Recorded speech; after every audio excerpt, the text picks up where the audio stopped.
বাংলাদেশের বরিশাল অনেকে বরিশাল অনেকে কিন্তু এই কাঁটাটা কাটতে জানে না। না, ওই জায়গাটা কাটতে একটা কাঁটা থাকে। দেখুন কাকা ফটাফট পিস করে যায়, ফটাফট। কাকা হলো ইলিশ স্পেশালিস্ট, কাকা হচ্ছে ইলিশ স্পেশালিস্ট। টাইম লাগে না কাটতে। কাঁচা ইলিশ, কাঁচা। যাদের দরকার চলে আসুন নিউ মার্কেট, বন্যা নিউ মার্কেট।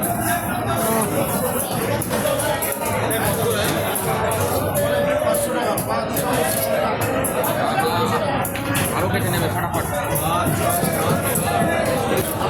আজকের থেকে ধামাকা শুরু। আজকে সারাদিন দৌড়াদৌড়ি, প্রচুর কাজ। কালকে মেয়ের অনুষ্ঠান দেখুন।